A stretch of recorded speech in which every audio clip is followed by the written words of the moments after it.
It's 12:05 p.m. Pacific Daylight Time on Friday, the 17th of October, 2008. This is Marc Strassman in Los Angeles. I'm about to speak to Mike Antheil, who's in Florida. He's the executive director of the Florida Alliance for Renewable Energy. Welcome to Utopia News and the Feedin Tariff channel. Thanks, Mark. Thanks for having me. Tell our first-time listeners what a feed-in tariff is, or what a renewable energy payment plan is. Sure. Well, basically, a feed-in tariff, the term comes from Germany.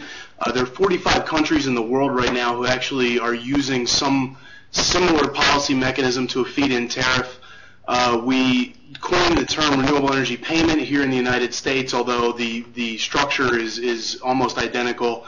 Basically, the name has a little bit more appeal to it, and some subtle nuances from Germany.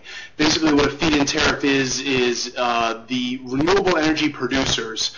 What's significant about it is it's many different types of renewable energy, whether it's biomass, biogas, wind energy, solar obviously is very important here in the state of Florida, as well as other types of renewable energy. What they do is they'll receive guaranteed fixed payments from the utility companies for a fixed period of time.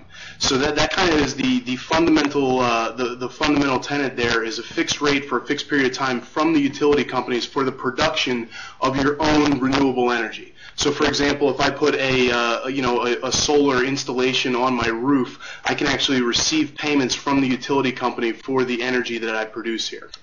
And does that make sense? Yes, it does make sense. It's been pioneered in Germany. How does it work out there? Well, in Germany, the need that they encountered was probably a little bit different than our need. They were facing an oil, I don't know if you would call it an embargo, but they were facing a situation with Russia where they had to have some sort of policy mechanism so that they could lessen their dependence on foreign oil. But basically, the feed-in tariffs was put through the German Parliament. This really came to effect in the late 90s, the early 2000s, like 1999.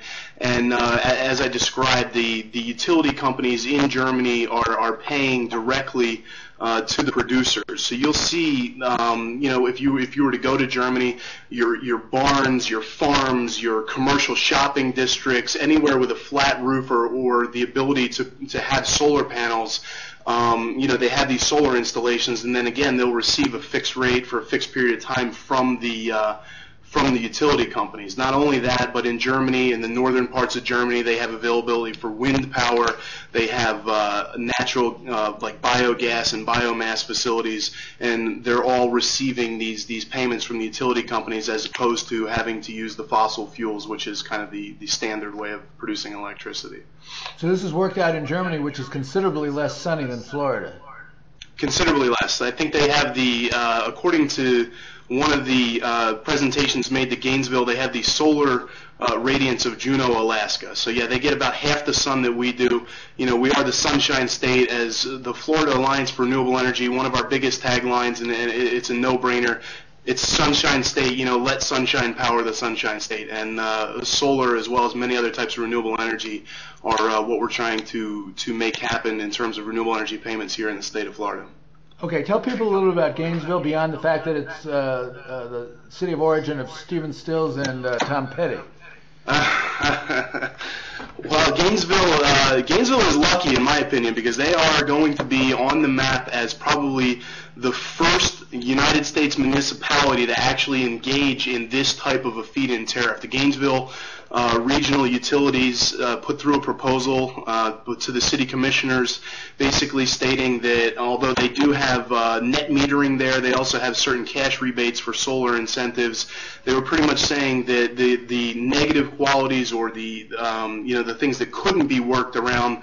For example, if I owned commercial real estate but I didn't occupy the building, I wouldn't have very much incentive to take advantage of again the solar tax incentives and the net metering that might be in place. However, with the feed-in tariff, this is something that will, in our opinion, going to lead to widespread, rapid development. Anybody can take advantage of this. So what we're seeing in Gainesville is the city commissioners have kind of given the unofficial word to go ahead, draft the ordinance together, and then come back to it to the city commissioners. And hopefully this is something that will become a reality sooner than later. We'd like to think that it's going to happen by the first month of next year, as a matter of fact. So where exactly, who are the players here between tell us what the GRU is and how it relates to the city commissioners and what the process is for the adoption of the feed-in tariff in Gainesville.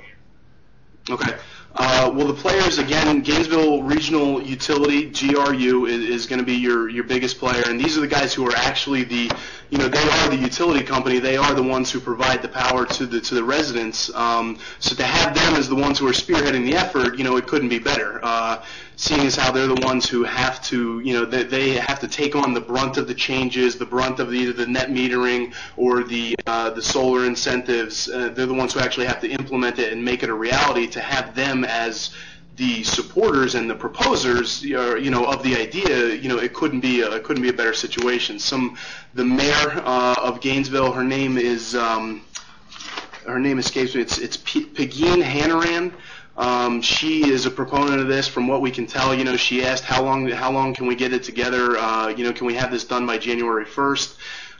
The city commissioners obviously are the ones who have to kind of sign off on that draft ordinance, but we have a pretty good feeling that given the level of excitement, the level of exuberance, and most importantly the level of understanding of how this is going to work, we think that given those levels, this is something that can become a reality in a relatively short amount of time. And under the draft ordinance, how would it work?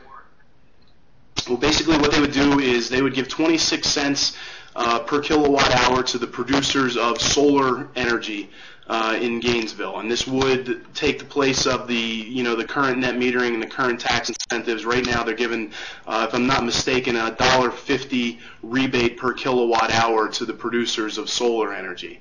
We obviously, when this takes root statewide, we want to see this, broaden the scope of just solar into other types of renewable. But we think this is a great first start. And again, 26 cents is a number that can actually, not only is it going to be competitive, but it could also eventually become profitable. And what's important about this is if it becomes profitable, all of a sudden now we're looking at the availability for outside interest and outside investments. Okay, and what kind of impact is it likely to have on the economy of Gainesville, both for the solar industry and the economy generally? Sure. Well, that's probably the biggest leg to stand on. And I'll give you a number. I mean, in Germany alone, they've created 250,000 jobs. The population of Germany is about 80 million. You figure Florida's population is about 19 million. The United States is 300 million. So if Florida could produce a quarter of 250,000 jobs, obviously we would be very happy about that. If the United States could produce 4 times that many, that's a number that you can't sneeze at. In terms of the economy, what we're going to see is with the ability to produce your own renewable energy, we're going to see competition. We're going to see stimulation. The small to mid-sized businesses are going to be in a position where they're going to compete with each other. Innovation and growth is something that would almost flourish on its own. We think on a statewide level, as Gainesville kind of being the leader in this, we think that they might actually stimulate some competition amongst other municipalities. I know Sarasota, Florida is certainly a place that's on the forefront of trying to be renewable energy leaders, as well as other municipalities here in my area in southeast Florida. And I don't think anybody wants to be kind of left behind. So we think that this could stimulate a domino effect where a number of municipalities are going to kind of try and jump on board and make sure that they're participating in this, especially when they see the success coming out of this, which we think is it's a given almost.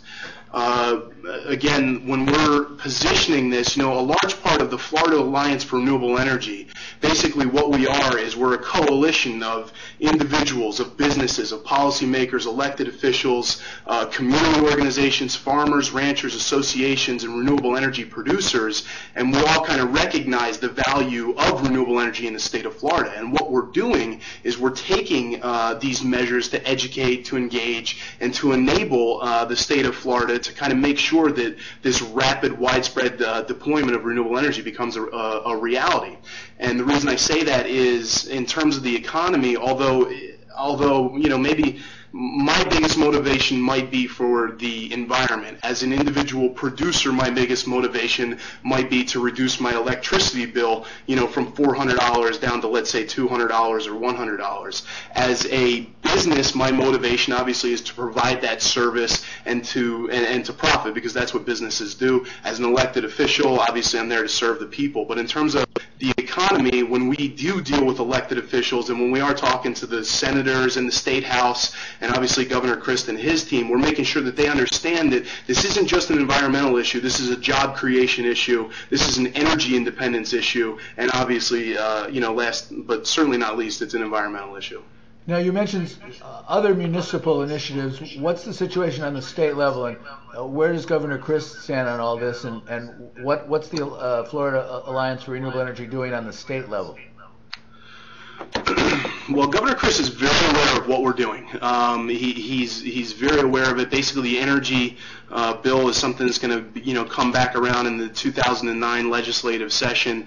And what they're doing is in 2007, in July of 2007, Governor Crist signed a suite of executive orders that said, okay, we want to meet 20% renewable energy by I think the year is 2045. Although we certainly absolutely applaud that effort to make sure that we are at least meeting some sort of quotas, we think they're going to happen a lot sooner than that. And right now it's the job of the Public Service Commission to kind of put a proposal together to exactly how we are going to meet those initiatives. The Public Service Commission is currently going down or at least considering the road of renewable energy credits, which is a policy mechanism that has been implemented in the United States, like in Maryland and New Jersey. We have a tendency to believe that renewable energy credits might or will, in fact, discriminate against the smaller businesses who don't have the infrastructure to be able to create these credits and trade these credits. It also puts a cap on the potential expansion and then how quickly the growth can happen. Renewable energy payments is something that the Public Service Commission is actually just now wrapping their arms around. The Florida Alliance for Renewable Energy is making sure that we're educating them, in addition to many of our partners, make sure we're educating the Public Service Commission on exactly how renewable energy payments work. And anything that we can do to get in front of the legislators and in front of the Public Service Commission and in front of Governor Crist is the efforts that we're undertaking right now. Now, presumably, if Gainesville goes ahead with this, that will provide a very powerful educational tool at the statewide level to explain to the Public Utilities Commission and others how feed-in tariffs would work. Absolutely. I know, Mark, you and I were in San Diego, and if you remember, the director of Solar World was giving a presentation, and he was basically saying that it's easy for you and I to sit here and talk about it. It's easy for us to go through, pages and pages of paperwork and understand that, yes, on paper, this is something that seems like it would work. But when I'm driving down the street and I see, commercial buildings and I see my neighbors with renewable energy installations, and I know that they're receiving a check for the the renewable energy that they're producing, all of a sudden it becomes that much more of a reality. When it's something that's physical and tangible and can be touched and can be seen and felt, I think that the growth is just exponential from that point on, when it's something that people know they can wrap their arms around, know that they can be part of and they can profit from as well. And if you sat through the final Obama-McCain debate, you heard how Joe the plumber was the focus of the discussion.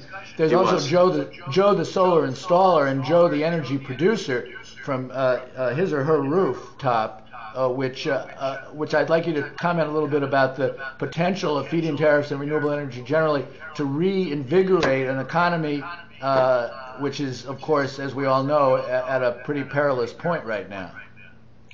The economy is in a tough spot, and we have a tendency to believe, regardless of where you stand on politics, we have a tendency to believe that this is a bipartisan issue in the sense that everybody is looking for job creation. Everybody is looking for ways that can stimulate the economy. And, if you think about, let's say this goes through, all of a sudden, renewable energy payments is not just a reality in Gainesville, but it's a reality in the entire state of Florida.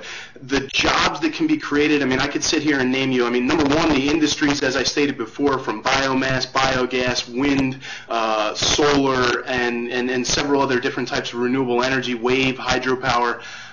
The jobs specifically within those industries, as well as, installers, contractors, executives. There could be a whole financial, industry in and of itself. Regulators, auditors. There are countless jobs from the top all the way down to the bottom. From the guys, again, like Solar World, for example. The people that are manufacturing these solar products, they chase the demand, as they should. That's the way businesses work. In the 1980s, the United States of America actually produced 80% of the solar panels in the entire world. Today, we're lucky if we produce 20%. And these giant manufacturers are chasing Germany, and they're heading to Spain and everywhere else where they are actually implementing feed-in tariffs, which, again, is understandable. But I'm here to tell you, they would love nothing better than to put an installation, in my backyard or here in the state of Florida. But what they have to do is they have to chase the demand. So I think we create the demand with feed-in tariff,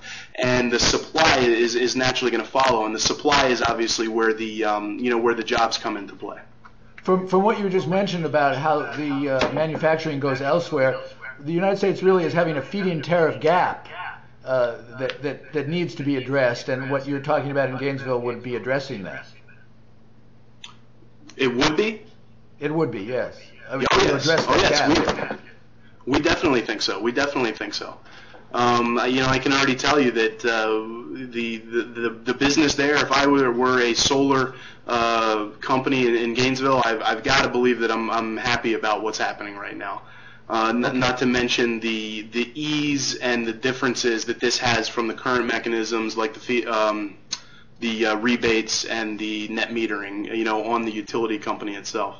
Now, in fact, while the financing is going to be a problem in itself, with the issue of foreclosures of homes, because people can't meet the mortgage payments, if we could work out a way to do the financing, if a lot of these homes were in fact covered with solar panels, the revenue from the feed-in tariff could provide not obviously a whole solution, but a partial solution to the cash flow problems of the people who are needing to meet their mortgage payments.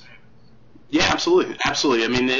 Number one, solar in and of itself is going to raise your property value. But number two, knowing that if I have a house, or that the mortgage is X amount of dollars, but all of a sudden I know that I have a facility on that house that is going to produce income, you factor that into it. I actually have a background in the financial world, and I know that one of the most appealing things when you're looking to loan money to somebody is the fact that they have a guaranteed payment from a guaranteed source for a guaranteed period of time. All of a sudden, that makes it a lot easier to finance, and a lot more willing to take a second look at the balance sheet and see if it's something you can work with. Okay, good. Just two last questions. Finally, give as many specifics as you can about the timetable in Gainesville. What public hearings or public decisions are coming up, when, and are there ways that people in Florida or even outside who want to influence the decision can express their support? Okay, I think that, to be honest with you, I probably can't be too specific on when the next City Commission meeting is. Even if it is at the next one, it's when GRU comes back with that ordinance drafted up. I can tell you, though, with the, like I stated a few moments ago, with the level of excitement, we've got to believe that it's going to be sooner and later. And if the mayor herself was asking if this is something that we can have happen by the first of next year, I've got to believe that is probably a pretty good target to start looking towards. In terms of actual specifics, I hate to disappoint, but I actually don't know exactly when this is going to become a reality. But I would comfortably say that at the beginning of next year, we're going to have a lot of progress made. Okay, and put it in the context of the feed-in tariff movement throughout the United States, and what the significance of having a feed-in tariff in Gainesville is likely to be on the general movement in the U.S. to bring in renewable energy payments or feed-in tariffs. I think on the U.S. The opportunity that we have right now is, in my opinion, once of a lifetime, if not very, very, very, very rare. Not only in Gainesville has the opportunity to stimulate growth and competition and make this as something in Florida, but in Florida, Governor Crist and the legislator and the House of Florida have an opportunity right now to create this roadmap, to create this blueprint that the rest of the United States can follow. Now, there are proposals in other states, Michigan, Rhode Island, Minnesota, Illinois, and maybe one other state off the top of my head I don't remember, where they're going to try to do similar policy mechanisms to renewable energy payments, feed-in tariffs. But I think we have an opportunity, again, to be the leaders and to kind of create that recipe that everyone else can follow. Again, on a national level, as I stated a few moments ago, if Germany, they created 250,000 jobs in a relatively short amount of time, I think about 9 years, we've got 4 times that population in the United States. It's something that can create it's a whole new subsector, a whole new sub-industry, a whole new industry in the United States in terms of job creation, and obviously energy independence isn't a bad thing either. So I think that we are standing on the brink of a huge opportunity, and Gainesville is going to be the spark that kind of gets everything else going, and we could not be more excited about what's happening in Gainesville. We hope it becomes a reality. And in fact, the states you mentioned, other states that are considering feed-in tariffs, none of them is nearly as sunny as Florida. Exactly. So the solar impetus would be very strong there, and might even get California off the dime to start competing on the same level you were talking about Sarasota competing with Gainesville. Right. If Florida moves ahead, California, the Golden State, not the Sunshine State, might want to start competing with Florida and get moving itself. Let's compete. Competition is not a bad thing. As industries grow throughout history, competition is proven to be the impetus, as you said, to stimulate the growth and stimulate bigger and bigger businesses. We certainly have nothing. Well, I don't know. The companies that are too big for themselves, the oil companies that kind of just have this massive control, we're trying to shift away from that and bring the competition back to the small and mid-sized businesses. Competition amongst businesses, competition amongst mid-sized businesses, competition amongst states, and knock wood, actually competition amongst us and the rest of the world, letting us get back to the place where we're leaders in the world. And right now in the United States, we're not exactly leaders of the world when it comes to renewable energy, but this could be the spark to get us back to the place where we want to be. And what you're talking about is essentially expanding a decentralized program, the decentralized generation of electricity and the decentralized manufacture and installation of the electric generating capability, but to expand that decentralized system much more widely. Exactly. Okay. Widespread deployment. Right. All right. Wrap up by telling people how they can get more information about the Florida Alliance for Renewable Energy. Sure. Well, you can visit our website, which is Fair Energy. It's FARenergy.org. It's also, that's the short version. The long version is Florida Alliance for Renewable Energy.org. But, please take a look. Our phone number is 888-501-FAIR, F-A-R-E. And again, FARenergy.org. We're going to be at the German American Chamber of Commerce Florida Solar event on Monday, October 20th. The 23rd, we're doing an event on the Treasure Coast. And we've got a string of events coming up, but go take a look. Please, just sign up on the list there on fairenergy.org, and we can send out updates as they come along. But we can also get you in touch if there's a way to support the efforts in Gainesville. We'll certainly be able to put the members onto that. But I appreciate the opportunity to talk with you, Mark. I mean, this is in my opinion, probably one of the most important issues out there right now. It's a way to stimulate the economy, to create energy independence, and obviously benefit the environment at the same time.